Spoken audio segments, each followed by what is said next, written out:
Hola, hola, crossovers aventureros de los libros. Soy Andreina Rojas y les doy la bienvenida a esta nueva sesión. Si ustedes están interesados en leer una muy buena obra, cortita, contundente, con una narrativa impresionante, con un lenguaje estructurado, con un lenguaje que evoca diferentes épocas y que alimenta la imaginación, hoy les traigo tres opciones, como siempre, para que ustedes elijan esa próxima lectura que está esperándolos. Démosle play.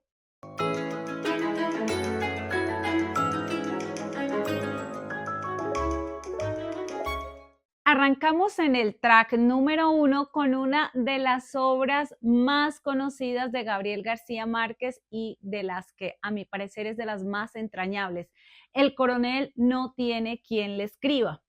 Esta obra fue publicada en 1961 y Gabriel García Márquez la reescribió 9 veces. Así que él estaba completamente seguro que era una obra que soportaría el juicio y el paso de los tiempos, que cada generación que se acercara a ella la iba a encontrar con todo ese cuidado que él puso para escribirla y para retratar la obra de este coronel que participó en la guerra de los 1000 días bajo el mando del coronel Aureliano Buendía. Aquí vamos a encontrar unos eh, guiños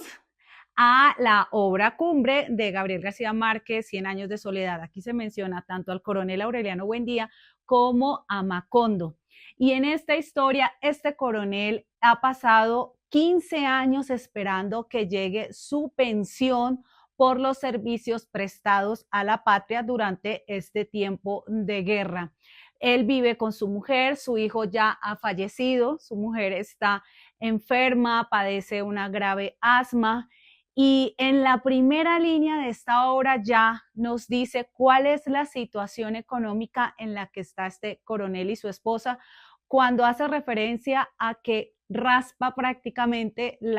el tarro del café para alcanzar a sacar una cucharada y poderle preparar esta bebida a su esposa. Cada viernes el coronel se acerca a la oficina de correos a preguntar si ya ha llegado respuesta acerca de su pensión y cada viernes es un no. Y aunque pareciera que a este coronel no le pasara nada más que los años y la remembranza de lo que fue su tiempo con las armas, es una historia que es tranquila, es pausada,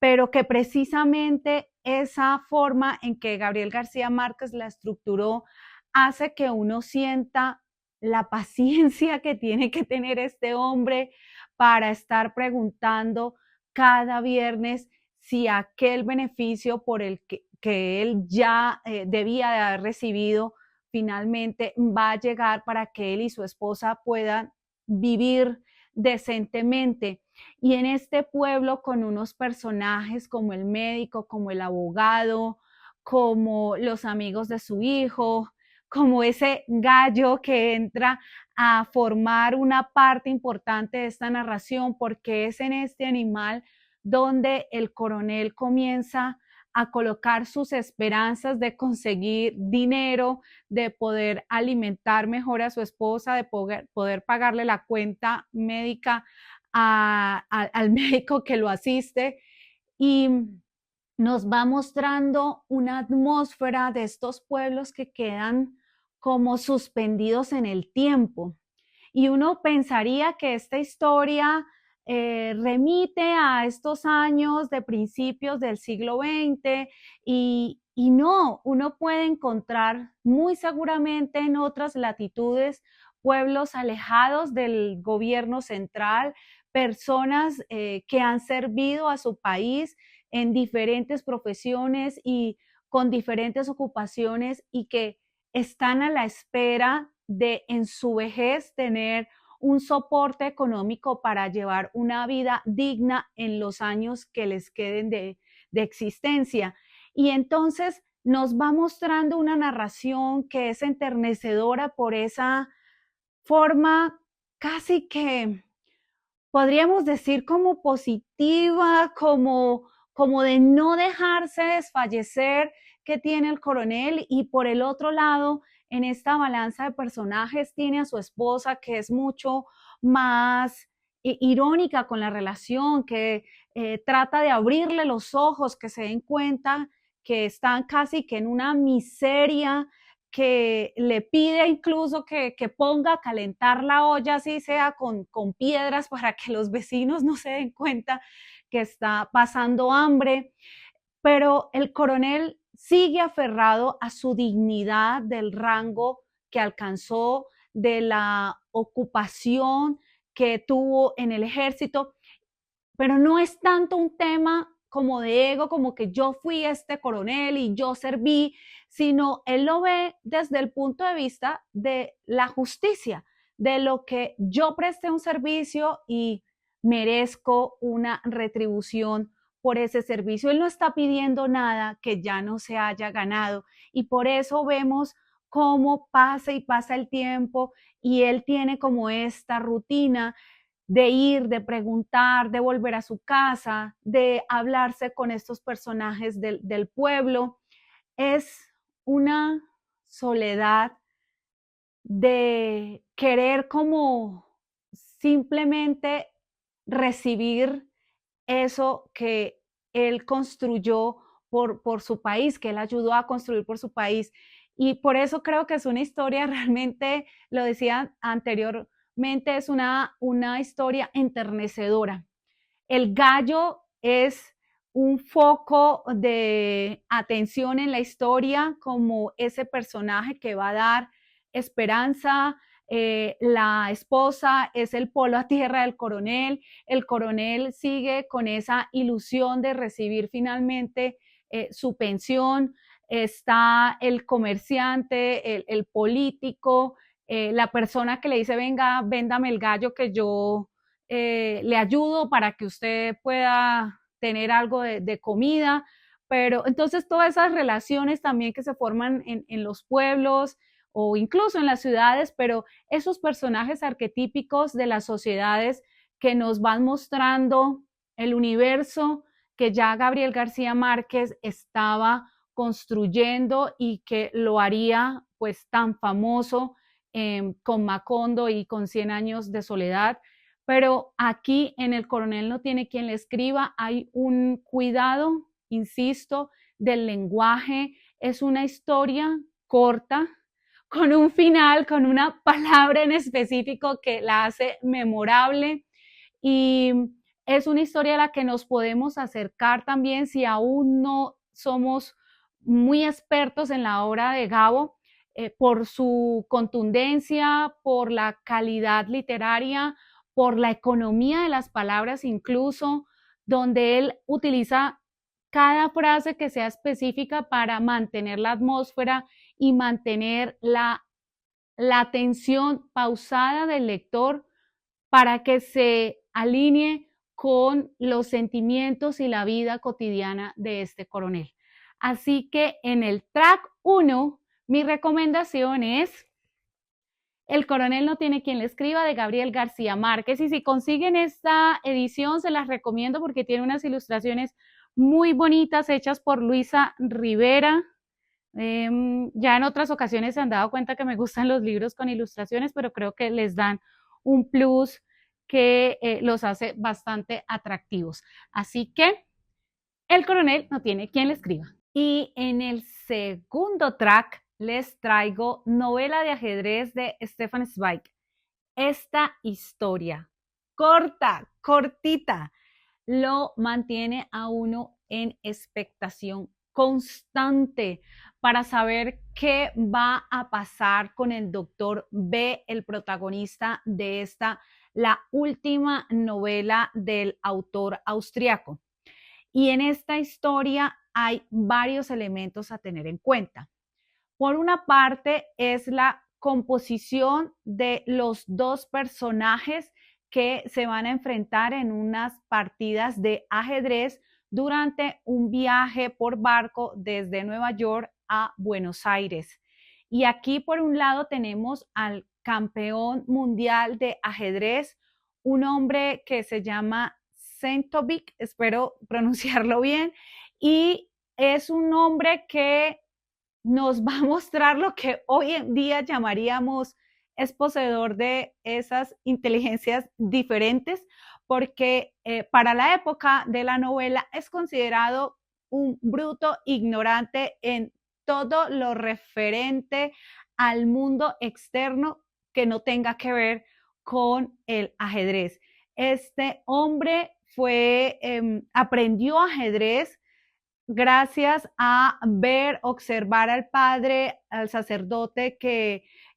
tuvo su custodia cuando él quedó huérfano a los 12 años y aprendiendo cómo se hacían las diferentes partidas a través de la observación, se convirtió poco a poco en un gran ajedrecista hasta llegar a los altos niveles de este juego. Entonces es un tipo arrogante, es un tipo bruto, lo describen así, ignorante, pero que en una partida de ajedrez es un casi que cazador total, va por lo suyo y su manera de jugar es agresiva. Y por otra parte, nuestro personaje principal en esta historia es el doctor B. Es un hombre que llama la atención del narrador de la novela, es un narrador testigo el que utiliza el autor para describir a este pasajero solitario, como que quiere pasar desapercibido, a quien ha visto por cubierta y que finalmente, después de que hay una organización para hacer unas partidas de ajedrez, uno de los amigos del narrador está ya a punto de ser descuartizado en esta partida de ajedrez y el doctor B de una forma sutil se acerca y le dice unas instrucciones para que este hombre pueda o ganar la partida o llegar a tablas con Centovic, y esto asombra totalmente al narrador al escuchar la manera en que este personaje, el doctor B, lo saca de este apuro en esa partida de ajedrez. Le piden que se siente él a jugar, que sea como el representante de los otros jugadores amateurs que hay ahí para bajarle un poco los humos a este Centovic y para hacer algo entretenido mientras van navegando por el mar. El doctor B al principio se resiste y poco a poco va entablando una comunicación con el narrador y le va contando por qué él es un experto en ajedrez y por qué sabe tantas jugadas y tiene esa claridad mental para decir exactamente cómo mover las fichas a pesar de que no se ha acercado a un tablero de ajedrez en casi 20 años. Y aquí es donde viene la nuez, el quid del asunto en esta novela. Es la historia de por qué este hombre, que no es un ajedrecista profesional, sabe tanto de un juego. ¿Qué lo llevó a él a tener en su cabeza las partidas, las mejores maneras de organizar las fichas? Y para uno como lector, que en mi caso no tengo ni idea del ajedrez, la forma en que se narra las jugadas, uno dice, pues no sé, pero a mí me parece creíble que esto es así. Y pues probablemente Stefan Zweig sí tenía conocimientos en ajedrez, pues para recrear como estas partidas. Pero volviendo al personaje, al doctor B, aquí hay una historia, un secreto, que pues no se los digo porque si no sería spoiler, que nos va a revelar la capacidad de resistencia de los hombres, lo que hace la soledad, lo que hace la tortura física psicológica lo que hace el encierro, hasta dónde llega un ser humano a quebrarse cuando es separado por completo de las demás personas y qué hace para aferrarse y no perder la cordura, cómo un elemento puede ser la salvación para que este hombre logre soportar esta difícil prueba a la que ha sido sometido durante la guerra. Así que es una historia que por un lado tiene este presente narrativo mientras se está contando de la tensión entre las partidas, entre cómo actúa Centovic, cómo actúa el doctor B, y por detrás tiene toda esta temática que nos pone a reflexionar de qué haría yo en una situación como esta, o cuál es el límite de la mente para no perder la razón cuando se ha sido expuesto a una prueba tan difícil como ser separado de las demás personas. Así que es una historia corta, intrigante, atrapante, es una historia que te mantiene en vilo y que te pone precisamente a reflexionar y a pensar qué haría yo y cuál es la importancia de los libros en los mayores momentos de oscuridad que puede tener un ser humano. Así que en el track 2, novela de ajedrez de Stefan Zweig. Culminamos en esta sesión con Rainer Maria Rilke y Cartas a un joven poeta. Les decía que esta sesión era de historias cortas y contundentes, pero esta obra de este famoso poeta, si hoy en día la publicara, sería un libro de crecimiento personal. No solamente se trata de darle consejos a Capus, que es la persona con la que él se está escribiendo, sobre sus versos, sobre su escritura, sobre su pasión por el mundo de las letras y de su intención de convertirse en un poeta, y de lo que para los escritores o las personas que quieren incursionar en este oficio o profesión puedan tener como buscar por ti mismo esa voz y tratar de dejar a un lado como la búsqueda de la crítica o de que otras personas validen tu obra, sino tener una confianza permanente en tu interior y en el cuestionamiento de si debes escribir y si puedes vivir sin escribir y qué es lo que quieres escribir. Entonces, tema aparte de estos valiosos consejos para los escritores. A través de sus cartas, nosotros vamos a encontrar lecciones de vida, porque también va a hablar de la maternidad, de esa búsqueda por una madre común. Va a hablar de la importancia del placer físico como la búsqueda de lo sublime más allá de una excitación momentánea, pasajera. Va a hablar de las creencias de Dios, de la relación con Dios, de cómo lo percibiste en la infancia, si todavía crees que está junto a ti o si nunca lo has sentido presente en tu vida.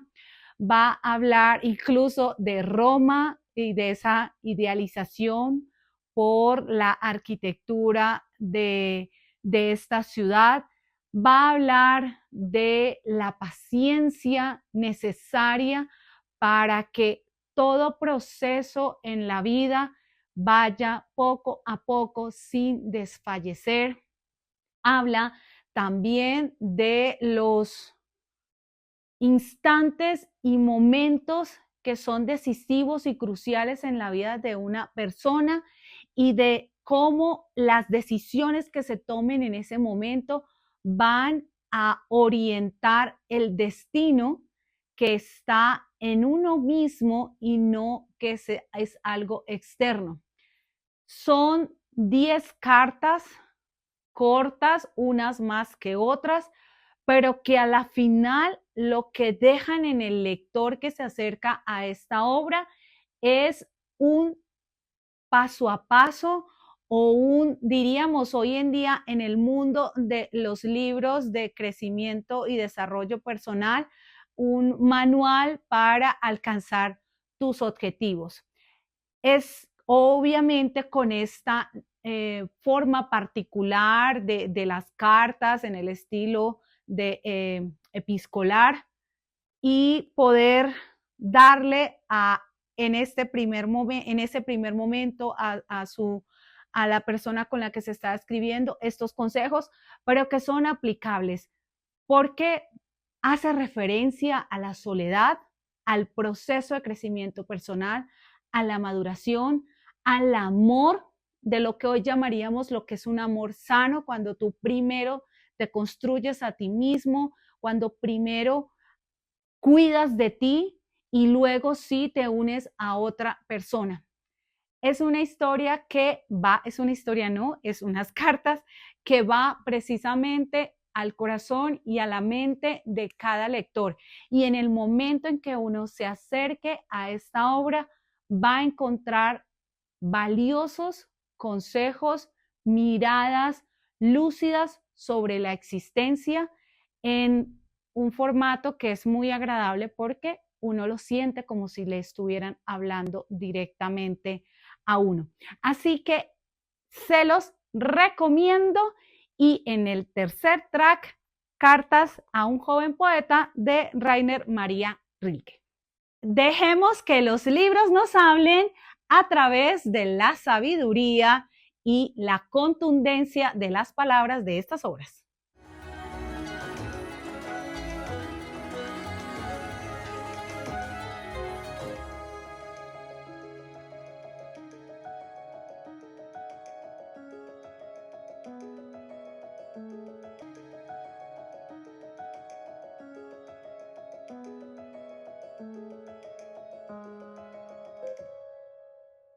Hemos llegado al final de nuestro encuentro semanal y en esta sesión recuerden que fueron 3 opciones, como siempre, pero contundentes para aquellas personas que están buscando obras que no los dejen indiferentes. Iniciamos con El coronel no tiene quien le escriba de Gabriel García Márquez, pasamos a Novela de ajedrez de Stefan Zweig y culminamos con Cartas a un joven poeta de Rainer Maria Rilke.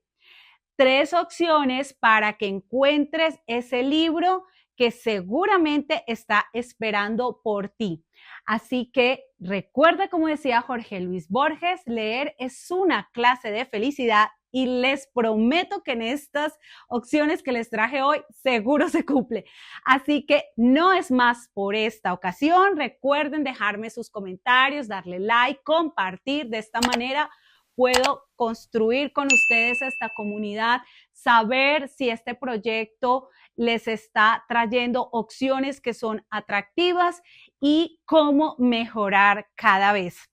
Chao, chao.